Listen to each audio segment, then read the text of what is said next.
All right, I have opened up the Shucker, which is a Pilsner at 5.2% ABV. Another fabulous label. And the reason I pulled it up is because the main character is standing on a shell pile, which instantly makes me think of Steve because Steve grew up in Port Norris near the town of Shell Pile, which literally had piles of oyster shells from where they shucked oysters. Oh, I didn't know that.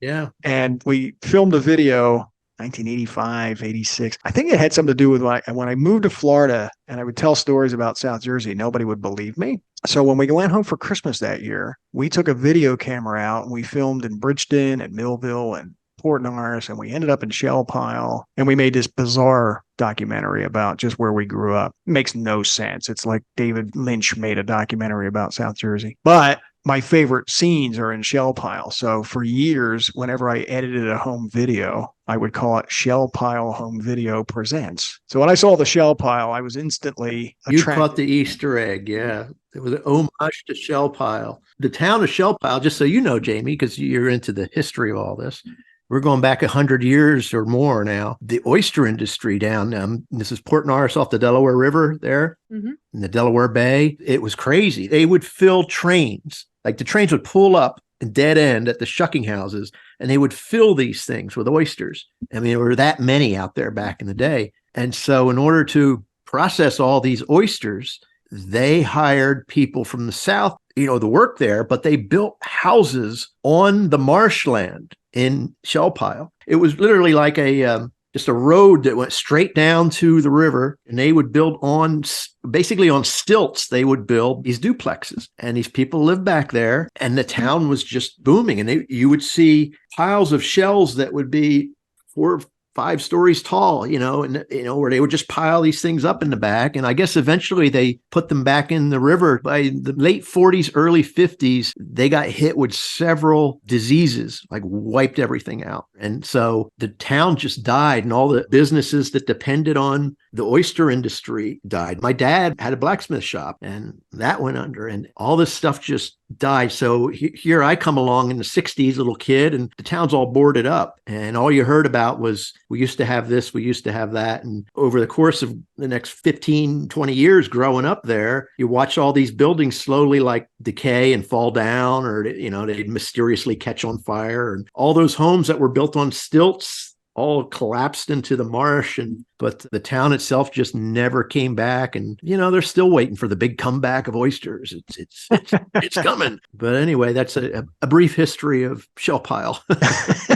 That story is not far off from what the idea of this can was. So we met Barnegat Oyster Collective, which is actually kind of a like an association for oysters in New Jersey. They work with various different independent farms, and like the Barnegat Oyster Collective is a way for people to showcase their different farms' oysters. The rules for oysters, the oyster industry in this state, are like really egregious. So we got together with Barnegat Oyster Collective. We forged a really great friendship with them. It just like sort of works. They come down, they shuck for us, and we do events with them. We've done various beers now with Barnegat Oyster Collective, but one of the first ones was Fortunes Found in a Half Shell. And the idea was about the oyster industry and how the oyster industry years and years ago was actually like a very fortunate industry, and like it built communities, and how the industry kind of just collapsed. So we have done now 4 or 5 different oyster beers with them. And like the idea is, let's showcase our local oyster farms. Let's get them back into the spotlight. Let's showcase the tours and the aquaculture of it. And then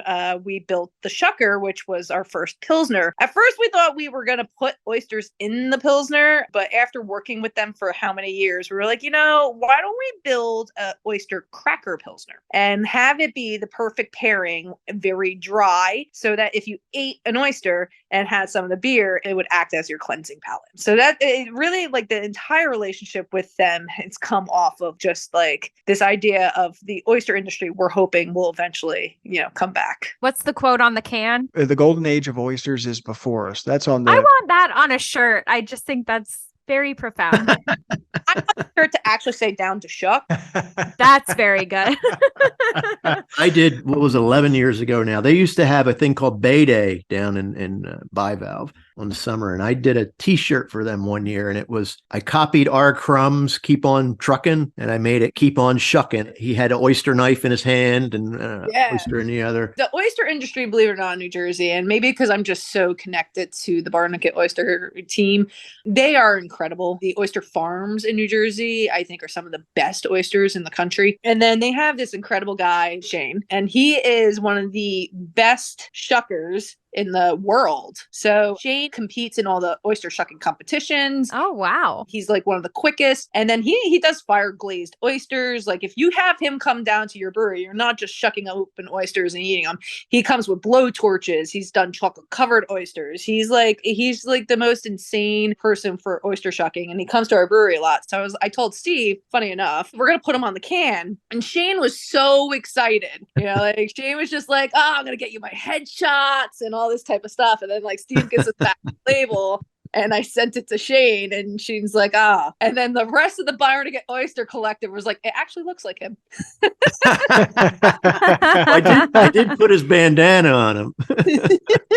That's about the only thing. This is an audio medium. The joke is that he's like a little goblin creature on the can. Well, I was going with a guy who's clearly been through some rough stuff, and he's clearly had some problems with those knives. He's got bandages on. He's got one of his eyes is sewn shut. He's Shane's alter ego. Okay, but I like that parenthetically it does say that it's Shane next to the image, just so you know that it's Shane. It's so funny. Yeah, well, initially Jamie was naming everybody, so I'd put their little name next to him.